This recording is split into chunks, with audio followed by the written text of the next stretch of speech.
Immediate trying to corral the Bulls to try and face them in a proper 5v5.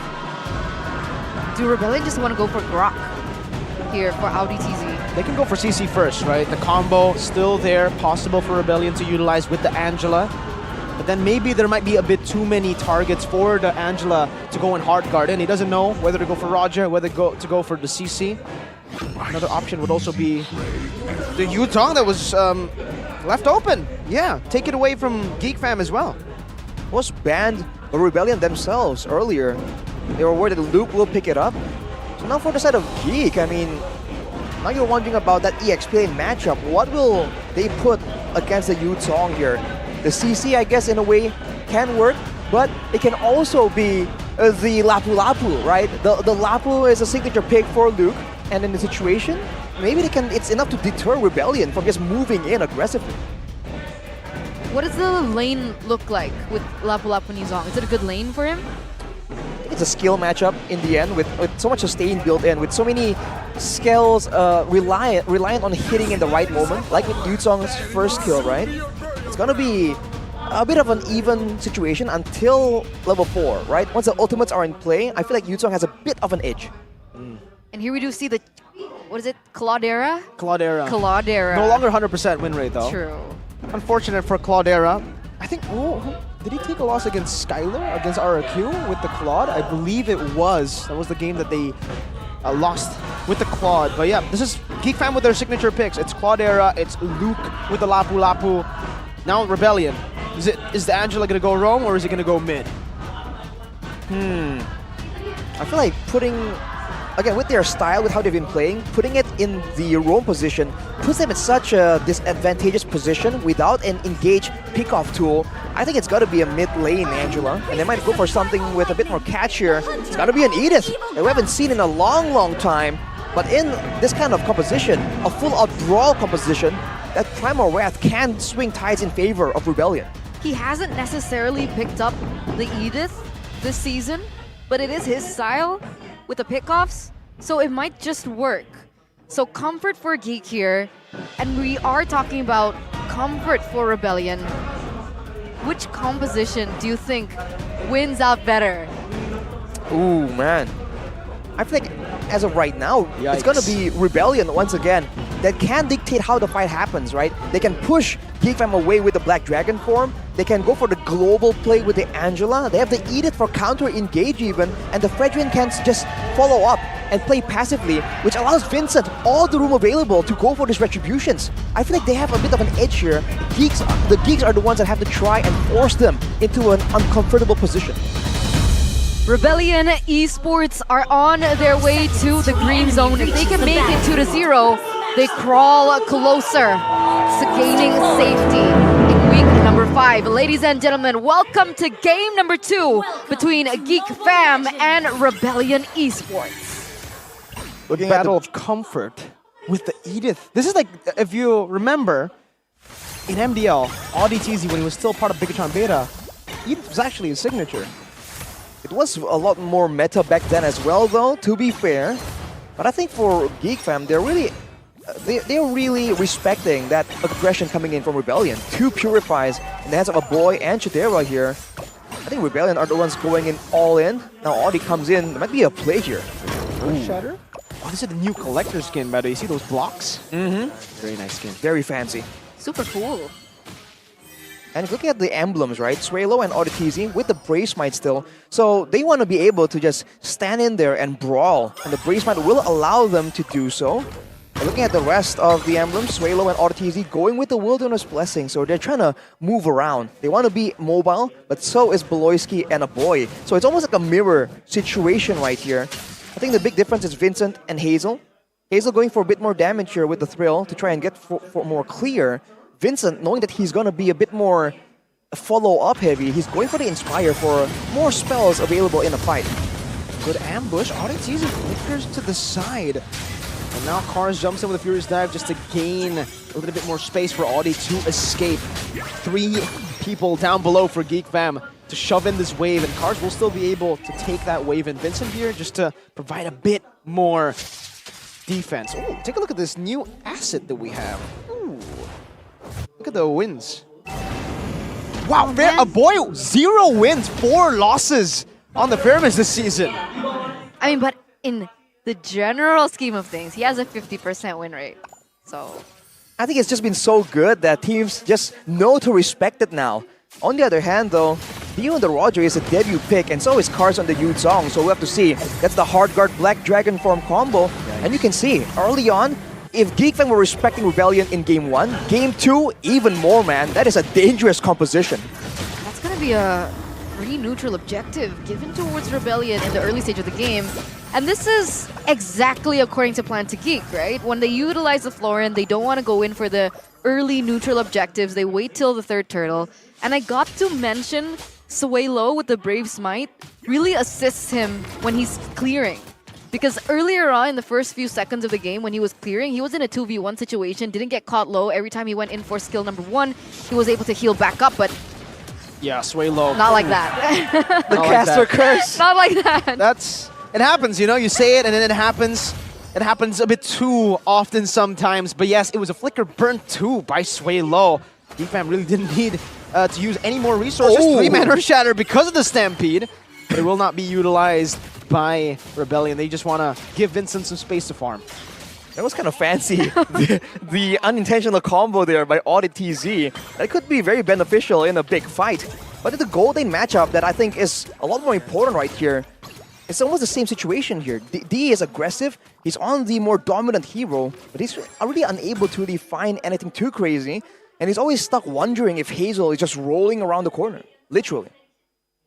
Looks like he could be.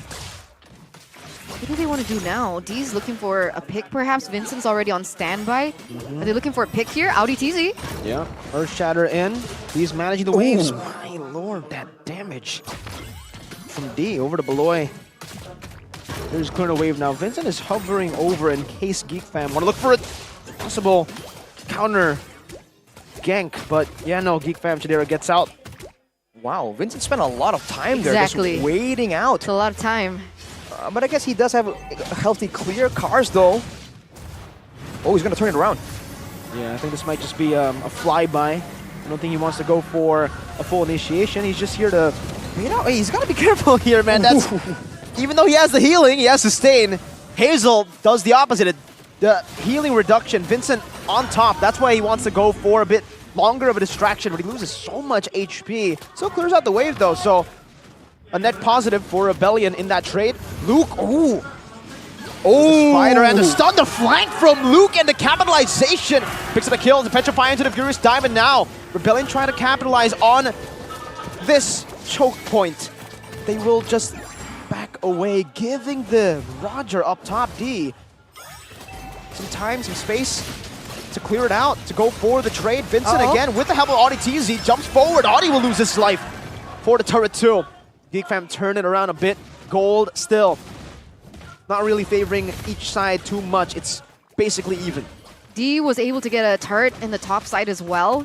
So that could explain the ping pong matchup coming in terms of the gold difference. How is the items looking? Oh, the Wind Talker completed. I think D is a lot more of a menace. And for Chidera, he's on the Claude. It's only 5 to almost 6 minutes in the game right here, so only the Demon Hunter Sword. He's going to wait for, I think, 2 more items before he can really be confident in moving up forward, right? It's not just the damage, it's also the sustain and a bit of the utility for the Corrosion side that allows him to be a bit braver in how he wants to approach these fights, because otherwise, I think it's a bit too dangerous considering the utility that Rebellion have at their disposal. Possible pick off. Luke has already used the Bravest Fighter. Doesn't time the anti-CC properly, but he does time the flicker very well. D just walks out. Suelo holds onto the hard guard very patiently. And both teams are setting up for the final turtle of game number 2. If you look at the items, Suelo already has the Flask of the Oasis. A boy, though, going straight for the Necklace of Durance. So it doesn't exactly get countered out. But you can see that both mid laners are just very flexible in their itemization, and they're respecting each other's impact here. I think it comes down to the roamers, the frontliners, on how they can really dictate when the fight happens right here, especially for Geek. And onward, not hitting. Earth Shatter does, though! And Hazel gets knocked up just in time for Vincent to click that red tree. Now Cars with Black Dragon form into the midst of it all. Then the Realm already used up, but now it's Luke isolated in the front. ODTZ with the Primal Rat to get some damage, but the Bravest Fighter will turn it around. Luke versus the world in the back. As Cars does the same, but with the help of the hard guard, Luke is an absolute beast, wins out the 3v1. And Geek Fam turn it all around on the Blue Bulls. That's what happens when you give Luke a comfort hero. Yu Zong, Lapu, Xborg, all these heroes can be utilized by Luke, and we saw the impact that it was able to do. A 3-for-1 trade for Geek, and they're looking for more. Neutral objective going to be secured in the mid side, going to give them a lot more room when it comes down to rotations, and rotations is what they do. Ooh. D almost gets caught right there, but seems like Geek will back away just for now. Showing again that in a pure on 5v5, they do have what it takes. And the fact that Cars has less damage and more sustain, and Luke has more burst damage, that is what changed. That's the factor that really changes and decides how that fight went. Because they, Rebellion, they went for Beloyski, but he was able to survive with a sliver of HP. And that just costed them, man. The fact that he didn't get taken out, he was able to output some more healing, some more crowd control. Look at the damage dealt, bro. Yep, number one, Luke, 21,331 damage dealt. Oh. Okay, it got overtaken by a boy, but I mean, EXP versus a boy on a Faramis, which is very notorious for its damage as well. It's something to behold, and it did give Geek a 2.8 gold lead just behind that play coming in from Luke. Yeah, they're not competing, right? I mean, they're on the same team, so it's okay. They're chilling. It's a group effort. Now Geek very clearly has a bit more of a control over the area. They're actually going for the top side jungle, trying to find maybe some kind of information, some kind of pickoff before the fight begins. Rebellion do have the advantage of having a Black Dragon form, but considering that Geek can sustain it, and they've shown that they can do it, I do wonder what Rebellion's plan is going to be, because I don't think it's going to be just a team fight into a Lord Steel attempt. Rebellion also has the Angela. So if we're talking about global presence, sure, they don't have the Moskov this time around, but they do have the Angela, who should be able to buy them a little bit more time when it comes down to the far lane. And we see Suelo do exactly that. Yeah, Rebellion actually, they're able to get the one restarted, but ooh, ODTZ. An all-in onto ODTZ, who has the Primal Rat. That's a Black Dragon form as well. ODTZ pops in the Primal Rat, locks them down in the Petrify, connects from Cars, but it doesn't go for the Furious Dive just yet. Tries to bait out another Realm as a Blazing Duet, actually takes a lot of HP away from Rebellion. The dive back to D with a flicker back. Hazel trying to look for a re-engage. Luke gonna be tied up by Suelo, the mobility right there, but Vincent has lost a lot of HP. Cars, Furious Dive defensively. Rebellion still trying to look for an opening in this skirmish, but it's Geek Fam with a win, 1-for-0 trade. ODTZ respawning in 5, and Geek Fam will capitalize, take the Lord for free. These team fights are just not working out for Rebellion. They did it once before, they did it again here, and again, they end up on the back foot. Why? In a pure on team fight, especially against a Faramis, when everyone's corralled together, you saw that even Beloyski throwing out the C, the AoE stun from the Florin, normally it's not really that big of a problem, but considering where and how these fights are taking place, it's been very, very impactful in these fights. Vincent was completely shut down from going deeper in the fight and giving any kind of follow-up. And the fact that Geek Fam initiated that fight, they forced Suelo to come back, and now it's not Rebellion dictating when Geek Fam will engage. Rebellions are the ones just concerned when. Wow, Blazing Duet, Suelo gets melted, Vincent gets melted! Rebellion can't stand the damage of Geek Fam. In the 11th minute, it's 8-0. That's insane, he was eliminated. A 4k gold lead right now, and a lot more damage. I mean, Shadera has reached a lot of its power spike items here, already on 3 items, as required for him to really start snowballing, and look at that. Not a single member in the front line for Rebellion can last longer than several seconds. With the Lord coming in, it seems like they're not going for a 3-wave push. I think they have enough power to just go straight for these turrets one by one. Glowing Wand addition to a boy's kit is genius as well. It really is just deterring the frontline presence of Rebellion as Zion, the Rebellion esports right now. And these turtles are gonna fall. That's a shutdown on Luke. Luke's gone. Yeah. The very Luke play there, very aggressive in the front. Now it's gonna be Rebellion with the... All in re-engage. Beloyski still in another round. Chidera with a blazing duet goes on a D. Still able to stay for a bit, but now 3 members are on him. Rebellion need to back away. Hazelboy and Chidera chasing them down. Cars is getting chunked down by the minions. They have to be careful in this spot. They are able to get to, and they defend for now. Wow, what a turn of events right there. Rebellion showing that even though they're behind, they do have that synergy. Just immediately go for a full team play there, going for a dive. Unfortunately, D got taken out. He was so far ahead from everybody else. But that's some value back in the hands of Rebellion with the middle base tower taken out. Obviously, it's not the best of circumstances, but that also means that none of the side waves are going to be defaultly pushing. And if you look at the items right here, Endless Battle in the inventory for D. He's going for a bit more burst heavy of an approach. I think they're still looking for that kind of pick-off mindset. They're not trying to match Geek Fam in a full-on 5 DPS output battle. I mean, they recognize that every time they do, they always fall behind in these team fights. It's the sustainability coming from Aboy, Beloyski, the team fight presence from Luke on the Lapu Lapu. They can't go for it, so they're looking for a different approach. The question is, what is that approach? How are they going to approach these pickoffs?